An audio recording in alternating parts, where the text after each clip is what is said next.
Village tutor চ্যানেলে সকলকে জানাই স্বাগত। তোমরা দেখতেই পাচ্ছ এটি চতুর্থ শ্রেণীর প্রথম পর্যায়ক্রমিক মূল্যায়নপত্র। এই পুরো প্রশ্নপত্রটি 10 নম্বরের উপর ভিত্তি করে পরীক্ষা হবে। সময়সীমা থাকবে 20 মিনিট। এই 20 মিনিটের মধ্যে তোমাদের পুরো প্রশ্নের উত্তরটা দিতে হবে। তো এই 10 নম্বরের মধ্যে যে নম্বরটি পাবে সেটা ওই প্রাপ্ত নম্বরের জায়গায় বসে যাবে। তোমরা প্রশ্ন উত্তর দেওয়ার আগে সবার আগে নিজেরা নিজেদের নাম লিখবে এবং রোল নম্বর লিখবে। এক জায়গার প্রশ্নে দিয়েছে সবার আমি ছাত্র কবিতা থেকে শূন্যস্থান পূরণ করো।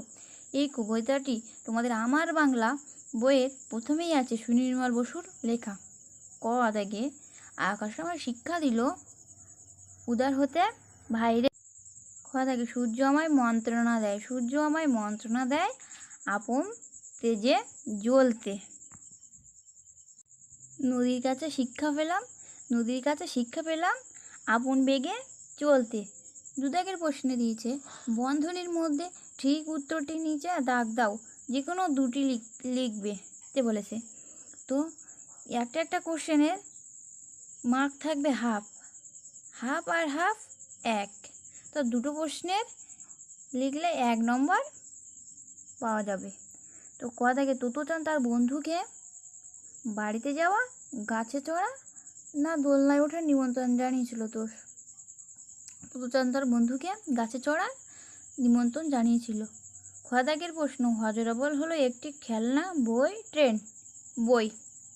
পরের দুটি প্রশ্ন তোমরা নিজেরাই উত্তর দেবে, কমেন্ট বক্সে কমেন্ট করে জানাবে।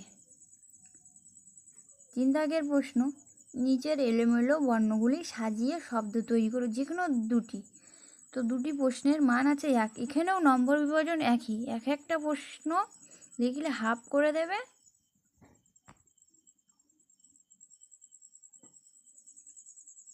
ক দাগে দেখো এখানে এলোমেলোভাবে দেওয়া আছে। প্রথমে আছে তালবস্যা, তারপর বয়রে দন্তস্যা দন্তান্বয়কার। এখানে সঠিকভাবে সাজালে এটি হবে সর্বনাশ। খ দাগে দেখো ঘ আছে, র আছে, ল ও হ। তো এটি সাজালে হবে হল ঘর। পরের দুটি কোশ্চেনও তোমরা নিজেরাই উত্তর দেবে এবং কমেন্ট বক্সে জানাবে। তার থেকে প্রতিশব্দ লেখো, যে কোনো দুটি। এখানেও নম্বর বিভাজন একই, দুটি প্রশ্ন লিখলে 1 নম্বর পাওয়া যাবে। তো আমি ক দাগের প্রশ্নের উত্তর দিচ্ছি সূর্যের প্রতিশব্দ কি? সূর্যের প্রতিশব্দ হলো ভানু বা রবি। তোমরা দুটোর থেকে যে কোনো একটি লিখতে পারো। ঘ দাগে সাথীর প্রতিশব্দ সঙ্গী। খ দাগ ও গ দাগ তোমরা নিজে কমেন্ট বক্সে উত্তরটি লিখে জানাবে, তোমাদের জন্যই রেখেছি।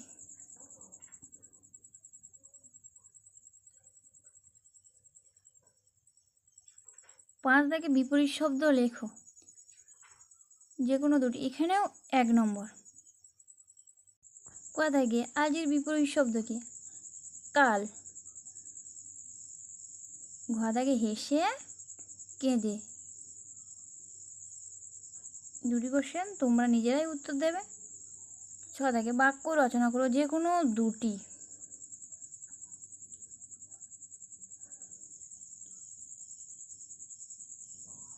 ক দাগে খুশি, মেয়েটি নতুন জামা পেয়ে খুব খুশি হয়েছে।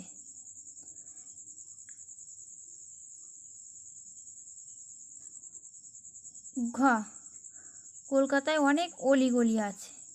আর একটি প্রশ্নের উত্তর তোমরা নিজেরাই দেবে, ওটি ঘ দাগ হবে না, খ দাগ বলা আমার ভুল হয়ে গেছে।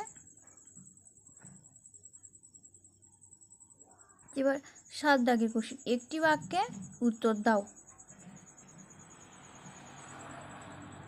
এখানেও যে কোনো দুটি লিখতে হবে। ক দাগে অন্ধকারে শিয়াল ছাগলছানাকে কি মনে করেছিল? এটি তোমাদের আমার বাংলা বইয়ের বনের খবর পাঠ্যাংশের লাইন। অন্ধকারে শিয়াল ছাগলছানাকে রাক্ষস মনে করেছিল বা তার থেকে বড় কোনো জন্তু ভাবে মনে করেছিল।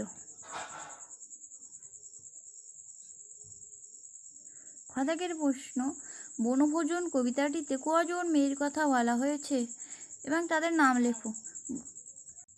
বনভোজন কবিতাটিতে কজন মেয়ের কথা বলা হয়েছে ও তাদের নাম লেখো। বনভোজন কবিতাটিতে 4 জন মেয়ের কথা বলা হয়েছে, নুরু, উশি, আয়েশা ও সফি। পরের প্রশ্নের উত্তরগুলো তোমাদের জন্য রেখেছি। 8 দাগে, নিচের কথাগুলির মধ্যে কোনটি বাক্য নয় চিহ্নিত করো। বাক্য হলে টিক দিতে বলেছে, আর বাক্য না হলে দেখো কোড়ার চিহ্ন দিতে বলেছে। তো একটা কথা তোমাদের জানিয়ে রাখি যে তোমাদের প্রশ্নে 2টো প্রশ্নের উত্তর দিতে বলেছে বলে 2টোই দিতে হবে এমন কোনো কথা নয়। তোমরা একটা বেশিও লিখতে পারো, 2টোর মধ্যে হয়তো একটা ভুল হয়েছে, তখন তোমাদের নাম্বারটা কেটে যাবে। তো 3টে লিখলে কি হয়, দেখা গেলো একটা ভুল হয়েছে, 2টো ঠিক হয়েছে, তখন 2টো নম্বরই তোমরা পাবে। তো মাঠের পাশে বন, এই লাইনটি তোমাদের বনের খবর পাঠ্যাংশে আছে। মাঠের পাশে বন, এখানে এটা টিক চিহ্ন হবে। নরহরি দাস এসে, এই লাইনটা ভুল, তো গোড়ার চিহ্ন। ছাগলছানা বাড়ি ফিরে এলো, এটা ঠিক। তো ভিডিওটি কেমন লেগেছে তোমরা কমেন্ট বক্সে জানাবে। আজকের ভিডিও এখানেই সমাপ্ত করছি।